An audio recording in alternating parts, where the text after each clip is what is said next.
আমাদের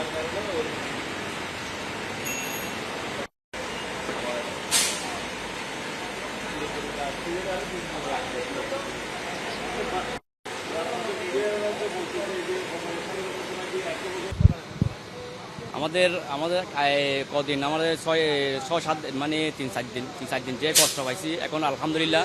এখন আজকে যে আমি আসছি যে এমনি তেলের জন্য আসছিলাম, দেখতেছি গ্যাস স্বাভাবিকভাবে গ্যাস দিচ্ছে। এখন আমার লাইনে দাঁড়াতে হয় নাই, এখন নিয়ে ফেলছে আলহামদুলিল্লাহ। এখন হয়তো স্বাভাবিকভাবে হয়েছে। আমি 3-4 দিনের মধ্যে 6,000 টাকা এমনি তেলে জ্বলাই ফেলছি। এখন আলহামদুলিল্লাহ, এখন স্বাভাবিক হয়েছে আলহামদুলিল্লাহ আলহামদুলিল্লাহ। বিকাল থেকে বিকাল বলতে গ্যাসের চাপ বলতে কালকে 9টায় পাম্প চালু করছে। 9টা থেকেই মোটামুটি 220 প্রেশার। তারপর এমনি সারা রাত গাড়ি ছিল।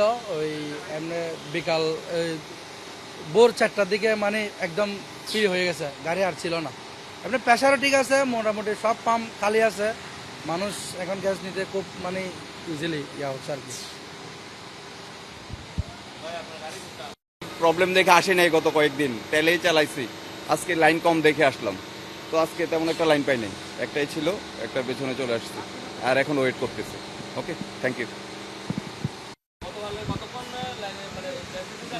গতকালকে চট্টগ্রাম থেকে কোনো প্রকারে গ্যাস নিতে পারে নাই।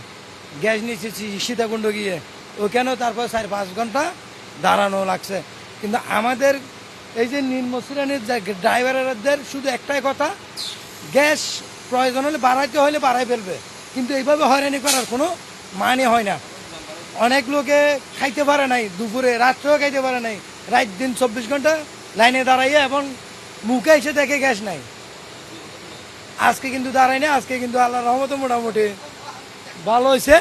এটা আমরা চাই, এটাই 2 টাকা বাড়ুক, কিন্তু বাড়বে সেটাই সবাই জানে। দাম বাড়ে নাই এখনো, কিন্তু বাড়ে নাই, কিন্তু বাড়বে। এটা হচ্ছে আমাদের দেশের প্রেক্ষাপট। দাম বাড়ছে কিনা তা জানি না, আগের রেটে নিছে। তবে গতকাল 7 ঘন্টা দাঁড়িয়ে পাইছি, আজকে 7-8 মিনিট দাঁড়িয়ে পাইছি, এই এতটুকুই। আর গ্যাসের পাম্পে কী ধরনের সমস্যা এটা তো আমরা সঠিকভাবে বলতে পারতেছি না। কি গ্যাসের দাম বাড়াবার জন্য সমস্যা নাকি গ্যাস লাইনের সমস্যা সেটা সঠিক বলতে পারতেছি না, কিন্তু আমরা অনেক কষ্ট করছি। ধন্যবাদ। না, গ্যাসের দাম বাড়ে নাই, গ্যাসের দাম আগের মতোই আছে। আজকে পরিস্থিতি অনেক ভালো। আজকে আসলে আমি মিনিট 5 হলেও আসছি, ওর মধ্যে লাইন পেয়ে গেছি। আর লাস্ট কয়েকদিন একটু বেশ ছিল, আসলে দীর্ঘ সময় দাঁড়িয়ে থেকে গ্যাস নিতে হয়েছে। আজকে ভালো